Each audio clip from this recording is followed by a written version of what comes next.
With every jump in gas prices, Bonnie Calderosi's bills get bigger.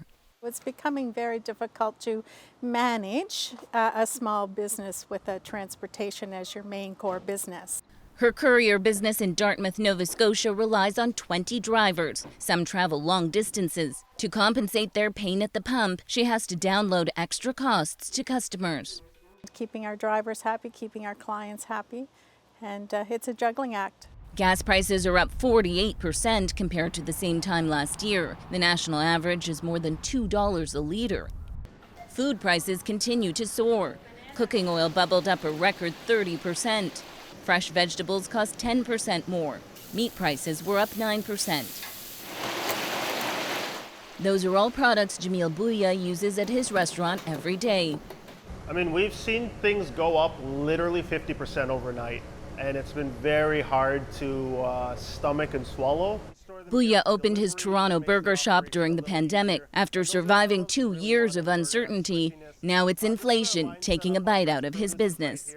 There's just no really predictability. I think that's probably the most difficult part, not knowing when things are going to stabilize in terms of costs. Some of what's driving inflation is global, snarled supply chains, and the war in Ukraine restricting commodities from oil and gas to wheat. What Canada's central bank can do is hike interest rates to cool domestic spending, but it will take time for those to have an impact. We do expect a further acceleration above 8% year-over-year inflation in June, so we haven't even seen the worst of it yet.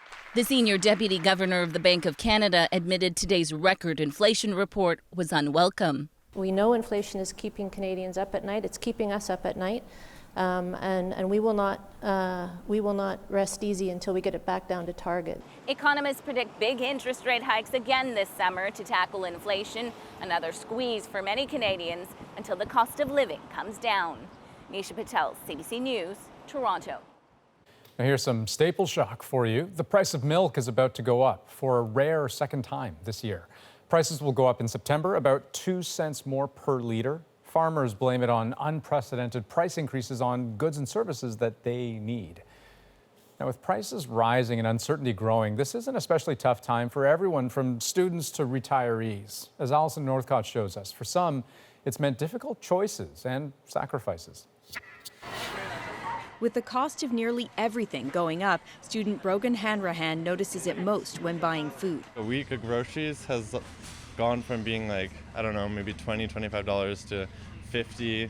Sometimes I'm spending $70. He recently got a new job that pays more, trying to make up for his lost purchasing power. Mary Raffi is a daycare worker now looking for a second job. Her plan to retire in the next 10 years now feels impossible. How I'm going to save, for retirement and everything. It's not easy. At this community lunch for seniors, some who are already retired and on fixed incomes feel stretched like never before. I like to play bingo with the ladies. Like Mary Curtin, who says on the heels of the pandemic, this hurts even more. Now, in the last year, 2 years, there's no saving for seniors. We've had to spend more because we couldn't get out to the grocery store. We were ordering in, so you paid more. You weren't going on public transportation. If you didn't have transpo, you were going in a taxi.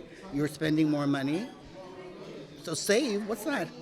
Advocates say seniors need help through refundable tax credits and a financial boost from the federal government, which has promised to increase old age security for people over 75. When they've paid their rent, can they get 2-3 meals a day? Can they pay their meds at the end of the month, or are they going to ration their meds? Those are the kinds of choices many Canadians are now facing. The inflation rate was up in every province from April to May, but PEI's rate is the highest at 11.1%. You got to watch the flyers, and there's no sales on the flyers at all in months. Groceries are getting to be insane. I have 2 small children, and I don't know when it's going to stop. That's a question many Canadians are asking as prices keep rising. Alison Northcott, CBC News, Montreal. Now, to that person's point, these are tough times for so many people, right? Is there an end in sight for rising inflation? Our senior business correspondent, Peter Armstrong, joins us now. So, Peter, people definitely feeling the pain. Central banks have already responded, but when and how might we see a break in inflation? Well, look, we just aren't there yet. In fact, today's numbers show that inflation's still accelerating. But all those people we heard from in both Nisha's piece and Allison's piece, people who are trying to find a way to spend less. And that's the impact here, that high prices eat into your purchasing power and higher interest rates make things more expensive. And so consumers spend less and slow down the economy. And as you heard, one of the biggest drivers in all of this is the global price of oil. And no, higher interest rates aren't going to do anything about that. But if consumer demand in much of the world is in fact softening, then there won't be much demand for oil. And look, oil cost $122 just 2 weeks ago. Today, that's down almost $20. And why? Because markets believe what we're seeing, that we are in fact headed for a slowdown, perhaps even a recession. Okay, well, let me ask you about that. I mean, slowdown and the R word, right? Recession. What are the chances that we might actually be heading in that direction? Look, the fact is we don't know, and we'll just have to watch the data as they come in. But look, higher interest rates cool the economy. That's their intention. And a cooling economy generates less demand, and prices should fall as a result.